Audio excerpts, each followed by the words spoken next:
Have you ever wondered why, despite all your hard work and effort, your business still isn't seeing the money you deserve? It's frustrating, right? You've put in all the hours, all the time, followed all the so called expert advice, but your bank account just isn't reflecting it. In today's video, I'm going to reveal the 7 brutal truths that are silently keeping you broke inside of your business. And trust me, if you don't address these, you're going to continue spinning your wheels inside of your business no matter how hard you push. But if you stick around until the end, I'm not just going to show you why you're stuck. I'm going to give you actionable steps to fix each of these issues so you can finally see the money that you deserve. Time is money, so let's get into it, because the longer you don't know what's holding you back, the longer you'll stay stuck. Point one is lack of clarity and a target market. When it comes to business, clarity is key. You may think casting a wide net is bringing you in more customers, but all it's doing is diluting your message. When people don't feel like your offer speaks directly to them, they won't see the value in it. Think about it like this. Imagine walking into a store that sells everything: food, clothes, electronics, furniture. It's overwhelming, right? Now think about walking to a specialty store that focuses on one thing and one thing only, like luxury watches. You know exactly what they sell, and if you're a watch enthusiast, you're immediately drawn in and interested in what they have. The same goes for your business. The more specific you are about who you help in your target market, the more your customers will feel connected to you and want to work with you specifically. To get clear on your offer, just write down the 3 biggest pain points that you think your ideal customer would be experiencing. Ask yourself, 1, what problem are they desperate to solve? And 2, how can your product or service be the thing that helps solve that problem? Focus on providing a clear answer to that, and you will see how massively that impacts how your market and your ideal customer reacts to you and your business. Take Apple, for example. They don't try to be everything for everyone. They focus on high-end technology with a really sleek design and ease of use, which appeals to a very specific type of customer. And look at how that clarity has positioned them as the sole leader in their market. Point number 2,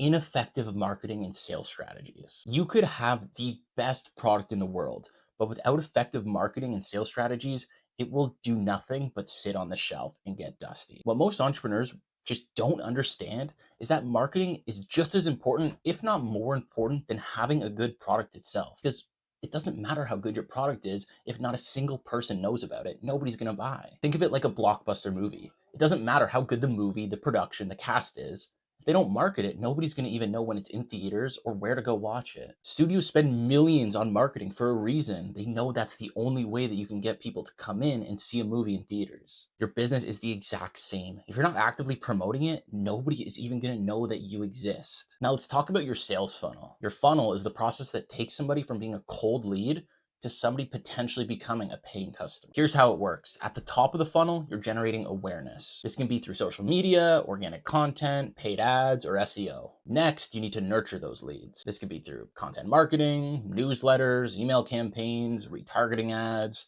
anything along those lines. Finally, at the bottom of that funnel, you need a strong call to action to convert those leads into paying customers, whether it's through a discount, a free trial, but ideally an irresistible offer. If you don't have a sales funnel in place, that's where you start. Write out each stage of your customer journey, from the point that they first hear about you all the way through to the point that they would pay for what you're offering, and create a marketing strategy for each stage of that journey. Your marketing should guide people through this whole journey completely naturally. Point number 3, and this is one I see so many people completely overlook, and it's not using the right vehicle, which by that, I mean the right business model. Sometimes the issue has nothing to do with you not working hard enough. Sometimes you can be putting in more than enough work, but if you don't have the right vehicle, it doesn't matter how hard you're working. Certain industries are completely saturated, or maybe they just doesn't align with your natural strengths and what you enjoy doing. In that case, you've chosen the wrong vehicle. I have seen this happen so many times. For example, let's say someone gets into e-commerce because they see all the success stories about how you can easily make money online. Then they don't realize how competitive the industry is, how many different people are creating stores, how low the profit margins are, and how long it takes to source new products. Meanwhile, their strengths might lie in a completely different industry like digital marketing or consulting, where they could actually command higher prices and have full control over their results. There's big differences between product-based businesses, service-based businesses, and even licensing and franchising. Each has its own challenges and its own profit potentials. The key is to pick one that aligns with your skills, your strengths, and has a good edge in the market. But most of all, at least pick something that you enjoy doing, because you will see much more success doing something that you enjoy doing that doesn't feel like work, and forcing yourself to do something that you just don't enjoy. that also might not even align with your strengths or what you're good at. But most of all, you need to pick something that has high demand. It goes back to basic economics. You want something that has high demand and low supply. So stop going into things that have high demand but have 2 times the supply, because that's not the best vehicle. It's like if you're trying to head somewhere that is 10 kilometers away, you can pick a bike to get there, you can walk there, or you can pick the best business model, which would have high demand and low supply, and that's equal to taking an airplane from your current destination to the spot you want to go. Whereas if you join an industry that doesn't align with your strengths and is something that is very saturated, it's like walking to the destination. Well, there's other business models or vehicles you could take that will get you there 10 or 100 times faster. Before diving into any business, ask yourself, is this scalable? Is the competition too high? Do I have the skill set and passion to excel in this industry? Doing this kind of self-assessment can save you months or even years of frustration. Number 4, being afraid to invest in the business. Here's a big mistake I see entrepreneurs make all the time. And it's simply that they're afraid to invest back into their business. They try to save money by cutting corners, but what they're really doing is just stunting their growth. For example, they won't invest in good marketing because they think it's too expensive, or they refuse to hire help because they want to save money on salary costs. But this mindset actually costs you way more in the long run. By not investing in paid advertising, you miss out on a ton of leads and sales that you wouldn't have got otherwise. And by not hiring a team, you burn yourself out working on a ton of tasks, wearing all the hats, and ultimately stopping yourself from growing the business, which should be your main focus the whole time. Look at the most successful businesses: Amazon, Facebook, Google, Apple. They did not get there by saving every penny. And if they did try to save every penny, you would not even know who they are. They invested so heavily in their growth, especially in areas like marketing, technology, talent, because all of these help save you time and increase the overall output your business is producing. The founders of those companies realize that exponential growth requires reinvesting your profits. Start small if you need to, but make a commitment of investing small portions of your profits back into the business every month, whether it's upgrading tools, buying equipment, increasing your ad spend, or maybe just hiring your first VA. Every investment should give you a return on your time. Point number 5 is spending time on the wrong activities. This is something I fell victim to at the start of my business, and it's a really common trap for entrepreneurs. It's simply spending your time on activities or tasks that don't drive revenue. We tend to focus on things that feel productive,